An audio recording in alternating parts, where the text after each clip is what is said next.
The notification lit my phone just past 8 in the evening. We've chosen to sever all contact. Stay away from us for good. The sender was Edward Caldwell, my father. A few seconds later, a blue thumbs up appeared under it, Sloane's approval. Bright and casual, like sealing a coffin. The screen stayed white for a long time. No typing dots, no follow-up, just the digital stillness of exile.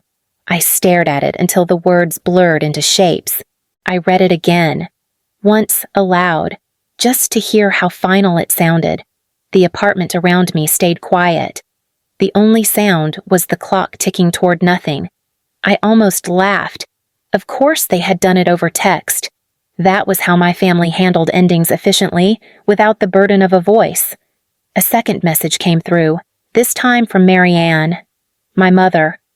Let's not make this harder than it needs to be. I typed, understood, then erased it. Typed again. Thank you for the clarity, and erased that too. The wine on the counter had gone warm. I poured it into the sink.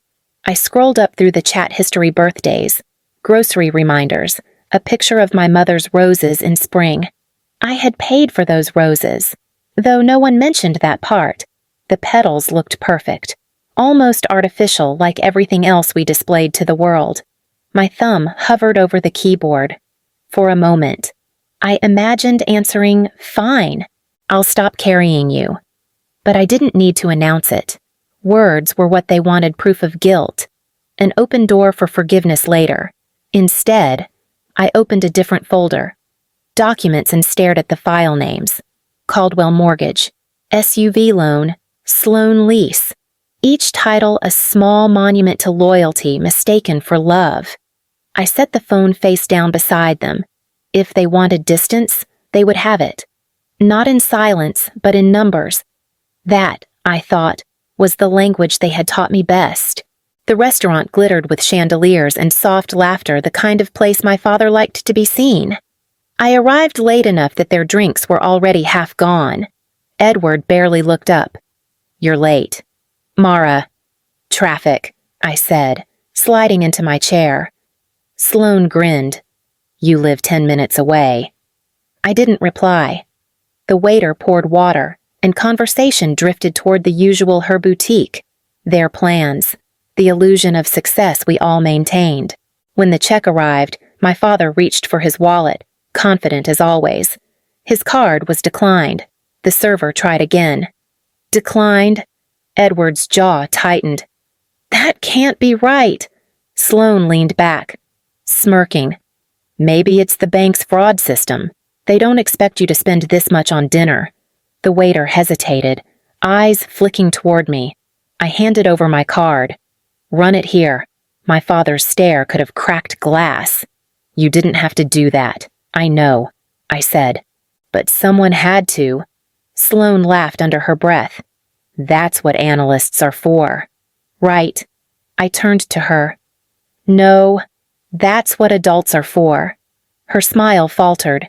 Edward set his napkin down. "You've forgotten your place." "My place." "You wouldn't have anything without this family," he said. I leaned forward, voice low. "You mean the house I co-signed, the car I paid off, or the boutique lease I still cover every quarter?" Color drained from his face. My mother murmured, "Mara, please, this isn't the time." "It never is," I said. The silence that followed was colder than the wine. Edward lifted his glass again, but his hand shook slightly. "Family doesn't keep score," he said. I stood. Then maybe family should stop creating debt. And I left them there, surrounded by the sound of their own entitlement. When I was 24, my father called me his insurance policy. He said it during breakfast, cheerful as if it were a compliment. "It's just paperwork," he told me, sliding the documents across the table. "You're part of this family. Mara. We trust you." I skimmed the pages. The mortgage for the Lake Travis house, valued at $580,000. My signature would make the loan possible. I hesitated, pen hovering. Edward smiled. "You have the best credit score among us. This helps everyone." My mother touched my wrist. "You'll make your father proud." Back then, that still mattered. I signed. Months later came the SUV loan, $48,000. "Temporary," he said. Then Sloane's boutique lease on South Congress. "It's her dream," my mother whispered. I covered the security deposit, the first 3 months. The silent panic that followed when sales fell short. Every time a payment bounced, my phone buzzed. My father's voice always began the same way: "You're our responsible one." Each favor felt small, survivable, until I realized the pattern. It was never repayment, only new requests. Once, I asked for receipts, for clarity. Sloane laughed over the phone. "You really should learn to relax. Not everything's about money. Easy to say when none of it's yours." I answered. She hung up. That night, I stared at the ledger on my laptop, numbers stacked like gravestones. Mortgage, vehicle, lease. Each line item a choice I'd made for them. In the corner of the document, I wrote a single note to myself: when they call you their safety net, remember who's falling. Then I closed the file, though the weight of it never left my hands. Late payments became background noise. My phone would buzz, and I already knew what it meant. "Just until next week," my father would say. Or, "You know how hard your sister's been working." Every lie came polished with affection. I kept records anyway: screenshots, receipts, statements labeled temporary assistance. One night, my mother called while I was finishing reports for work. Her voice was soft. "Careful. We're a little short on the mortgage again." Your father's embarrassed to ask. "I'm not surprised." I said, "Mara, please. You're the only one who can help. I've been the only one for 8 years. She sighed. "You've changed. You used to be so generous. I used to believe you'd stop needing me." That ended the call. An hour later, Sloane texted, "Can you transfer $5,000 by morning? I'll pay it back next week." I typed, "You still owe me $32,000. Then deleted it. Sent nothing. The next day, she posted a photo online: new bags, champagne, a caption about working hard, playing harder. I stared at it until my coffee went cold. That weekend, my parents sent flowers, white lilies, no card. I didn't throw them out. I watched them rot slowly in the vase, the water turning gray, the petals curling at the edges. By the time they fell apart, I'd already decided if they wanted my silence. I'd show them what it really cost. The apartment was silent except for the hum of the refrigerator and the faint tapping of my keyboard. My phone sat beside me, screen dark, face down. I didn't need more messages. The folder on my laptop blinked open. Caldwell Trust, subfolder Refinance 2024. I had created it 8 months ago when my father asked for help simplifying the paperwork. He said the bank wanted a professional touch. He trusted my eye for detail. I opened the contract, scrolling past the lines I'd rewritten in measured language. The new amendment was buried 3 pages deep, all borrowers listed as primary obligors. Consultant, not financially liable. That consultant was me. I had asked him to sign it in person, claiming the lender required wet signatures. He hadn't read a word. My mother signed after him, smiling. "You always make things sound so official," she said. Sloane didn't even ask what it was for. At 2:17 a.m., I began typing the email to the bank per attached documents. Request removal of consultant signature from all active Caldwell accounts. Amendment verified and notarized on file. My pulse stayed steady. I attached the scans, checked every line, and pressed send. The auto reply came within seconds. "We have received your request. Processing time 30 minutes. I waited, watching the minutes pass. The glow of the screen painted the walls blue. Somewhere outside, a car door slammed. Then, nothing. At 2:58, another email arrived. Approval confirmed. Accounts updated. Release complete. I exhaled slowly. No thrill, No rush, just an unfamiliar quiet. I turned my phone over. No calls yet. They wouldn't notice until the next statement cycle. But I already knew what would come: the shock, the panic, the scrambling for control. I closed the laptop. For the first time in years, my name no longer stood beneath theirs. The silence in the room wasn't empty. It was mine. The first message came before dawn. Sloan. What did you do? A second followed. Marianne. You're ruining us. Then my father. This isn't what we meant. Fix it now. I placed the phone face down on the counter and poured coffee. The steam rose in thin, steady ribbons. The notifications kept coming. The rhythm almost peaceful. My own small orchestra of panic that didn't belong to me anymore. At 7, my father called. I let it ring. Then again. By the 5th time, I answered. His voice cracked between fury and fear. You need to undo this. The house, the car, they're all under our names. I know, I said. What were you thinking? That it was time for accountability. This is not a joke. Mara, we could lose everything. You mean everything I paid for silence filled the line? Heavy as debt. Then, he whispered, I didn't raise you to be vindictive. No, I said.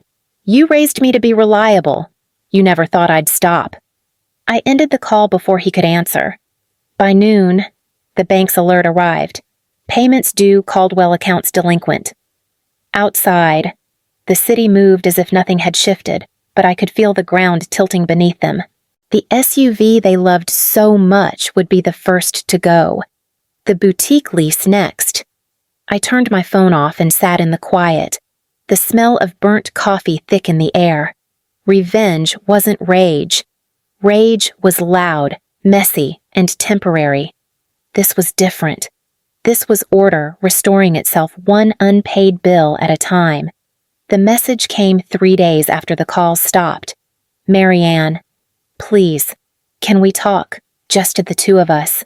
I met her at Cafe Medici, the same corner table we used to share when I was in college. She was already there, hands folded tight around a teacup that had long gone cold. Mara, she said, voice trembling. You look tired. I'm fine. I didn't know it would go this far, she said quickly, as if getting the words out might undo them. Your father's under so much stress. Sloane's, she's barely holding on. She's had plenty of time to learn, I said. Her eyes flicked up, searching for softness. We were only trying to protect the family, by using mine to do it. She winced. You always twist things to sound cruel. I only repeat them accurately. For a moment, she was quiet. Then, your father's not a bad man. He just expected you to help. I did, I said. For 8 years. Marianne's lips tightened. You've changed. You used to be so patient, so kind. Now you sound like them, like the people who know their worth. No, she whispered, like someone who's stopped caring. I leaned forward. I care more than you think. That's why I stopped, because caring shouldn't cost your dignity. She blinked fast, her eyes glassy. I didn't raise you to be this cold. I held her gaze. No, you raised me to be useful. The silence that followed wasn't angry, it was hollow. I placed a $10 bill beside her cup, stood, and slipped on my coat. Mara, she said softly, is this really who you want to be? I didn't answer. I just paid for her tea and left her with the bill she'd never expected to pay. 2 weeks later, the silence was louder than their shouting had ever been. The boutique's front door was sealed with a notice from the landlord, lease defaulted. Sloane's online store vanished overnight. Her next post was a filtered selfie, captioned, cutting toxic energy from my life. My phone buzzed again that afternoon. It was my father. I let it ring until it stopped. The voicemail arrived seconds later. Mara, he began, his voice raw, unfamiliar. They're calling about the mortgage. I don't know what to do. A pause, A breath. Please, just tell me how to fix this. I didn't reply. I forwarded the message to my archive and opened my banking app instead. My own accounts looked clean, no shared balances, no auto-pay reminders, no debts tied to anyone else's name. For the first time in nearly a decade, the numbers belonged only to me. That night, Marianne texted, "Your father can't sleep. He's scared." "Are you happy now?" I typed. Happiness isn't the point, but deleted it before sending. Outside, rain hit the window in thin, steady lines. Somewhere across the city, they were learning the cost of dependence, of mistaking love for a safety net. I poured a glass of water and sat at the table. The same table where I'd once drafted every transfer that kept them afloat. Now, I simply let the silence fill the space they used to occupy steady, clean, and final. The text came late on a Sunday night. "Edward, we didn't mean to cut you off like that. Things got heated. We need to talk." I read it twice, tracing the word "need" with my thumb. That was always how it began, with needing something. I thought about replying, about giving him the closure he wanted. Instead, I opened a new message. "I've chosen to maintain all distance. Stay well." No punctuation beyond that. No opening for discussion. A few seconds later, the typing dots appeared, then vanished. Nothing followed. I deleted the thread, then the group chat, the photos, the shared calendar reminders still labeled family dinner. One by one, I erased the digital proof of a relationship that had existed only through obligation. The screen went black in my hand. I didn't feel triumph or grief, just the quiet certainty of an ending that didn't need to be explained. For once, silence wasn't punishment. It was peace speaking for itself. I opened the old family folder on my laptop one last time. Inside was a single photo, me at 16, holding a scholarship certificate, my parents smiling behind me. I hadn't looked at it in years. For a moment, I remembered that day, the drive home, my mother saying, "You make us proud, sweetheart," while my father calculated how much the award would save him in tuition. I hovered over the image. My reflection shimmered on the screen, faint and unsteady. Then I pressed delete. The folder vanished, leaving an empty window where our history used to live. I poured myself a drink, not to celebrate, but to acknowledge survival. The numbers I once guarded for them now measured only my own life income. Savings, investments, all clean, untangled. I thought of my mother's trembling voice, my father's silence, Sloane's filtered smile online. They would all rebuild in their own ways. So would I. I closed the laptop and let the room go dark. Freedom didn't sound like victory. It sounded like nothing at all, just breath, and peace that no one could invoice.